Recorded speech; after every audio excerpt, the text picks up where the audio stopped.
میں ابھی جیسا شاہ صاحب آپ نے بتایا نا کہ جو خونی رشتہ ہے وہ اس کا فرق نہیں پڑتا ایمان کے رشتے سے. تو جس طریقے سے نوح علیہ السلام کی کشتی میں جب ان کے اولاد نہیں چڑھے تھے تو اللہ نے تو کہا تھا کہ یہ تمہاری اولاد نہیں ہے. تو بھائی صاحب کا سوال ہے کہ کیسے آپ کہہ رہے ہیں کہ خونی رشتہ ختم نہیں ہوتا، جبکہ قرآن کریم میں نوح علیہ کہا گیا ہے کہ نوح علیہ السلام نے اپنے بیٹے کے بارے میں کہا ان ابنی من اہلی وان وعدک الحق وانت احکم الحاکمین، کہ اللہ تیرا وعدہ تھا کہ ہم تیرے گھر والوں کو بچا لیں گے اور میرا بیٹا ہماری آنکھوں کے سامنے ڈوب گیا، میرا بیٹا تو میرے گھر والا ہے اور تیرا وعدہ سچا، تو یہ کیا ہو گیا؟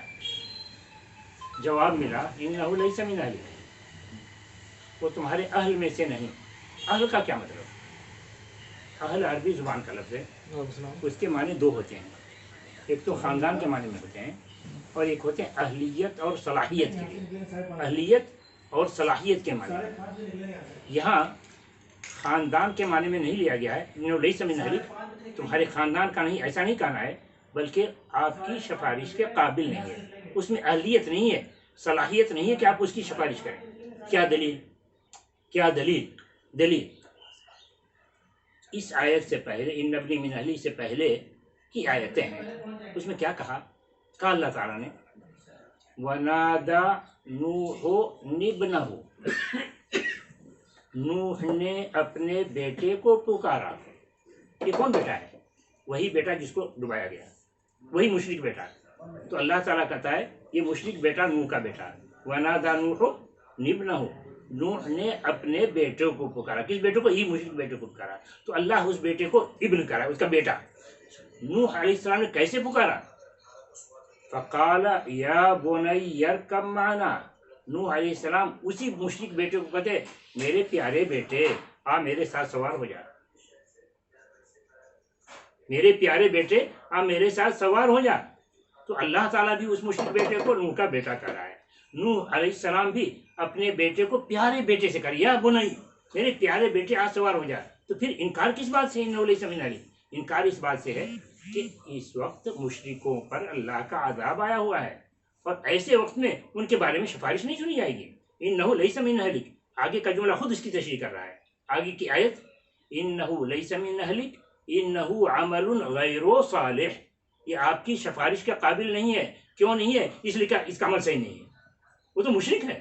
اب مشرک کے لیے آپ سفارش کر رہے ہیں، مشرک کو نہیں بچایا جائے گا، آپ کا بیٹا ہی کیوں نہ ہو. یہ بیٹا ہونے سے انکار نہیں کیا گیا ہے، اس کے سفارش کے قابل نہ ہونے کو بتایا جا رہا ہے کہ آپ کی سفارش کے قابل نہیں. کیوں نہیں؟ جواب دیا رہا ہے انہ عمل غیر صالح، کہ اس کا عمل صحیح نہیں ہے، وہ تو مشرک ہے اور اللہ کا عذاب آیا تو وہ کر رہے گا. ایک سوال یہ ہے کہ جس ماحول میں ہم لوگ رہتے ہیں یہاں پہ کئی طرح کے الگ الگ مذہب کے لوگ رہتے ہیں یہاں پہ. تو اب جیسے گریٹنگ ملنے کے لیے جاتے ہیں کسی سے بھی تو سب سے پہلے گریٹنگ کرتے ہیں تو ہائے ہیلو، یا اگر یہاں کے بھاشا میں کہیں تو نمستے نمسکار. لیکن ان سب چیزوں سے منع کر دیا جاتا ہے ہمیں کہ نہ تو آپ نمستے کریں نہ ہی نمسکار کریں، جس کا مطلب غلط ہوتا ہے. اور جب ہم اس کو سلام کرتے ہیں تو سلام کرنے سے بھی بہت بار منع کر دیا جاتا ہے کہ آپ غیر مسلم کو سلام نہیں کر سکتے ہیں. اور کچھ جگہ میں ایسے آتا ہے کہ جب کوئی سلام کرے غیر مسلم تو صرف وعلیکم کرنا ہے. تو اب جیسے کہ ایک ساتھی میرے ساتھ میں پڑھتا تھا، ارجن نام ہے اس کا، اب اس سے میں بات چیت کرتا تھا، وہ مجھے سلام کرتا تھا. پہلے میں وعلیکم السلام صرف وعلیکم کرتا تھا اور لوگوں کو سلام کرتا تھا پورا، اس کو نہیں کرتا تھا.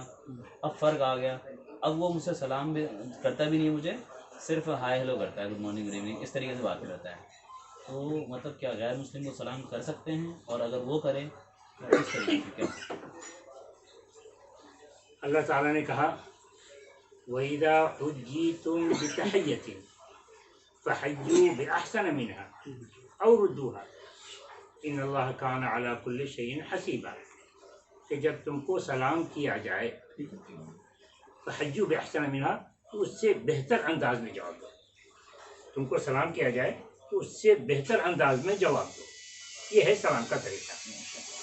یہ شاید اس کے لیے نا جب تمہارے پاس ایمان والے آئے، یہاں ایمان کو تو کوئی قید نہیں. وہی تم کہا جائے غیر ایمان والا بھی سلام گا. ہم آ رہے ہیں مزید ذرا سمجھ لیجیے، آ رہے ہیں ان کے اشکالات کیا ہیں. جی جی یہاں کچھ لوگ یہ سمجھتے ہیں کہ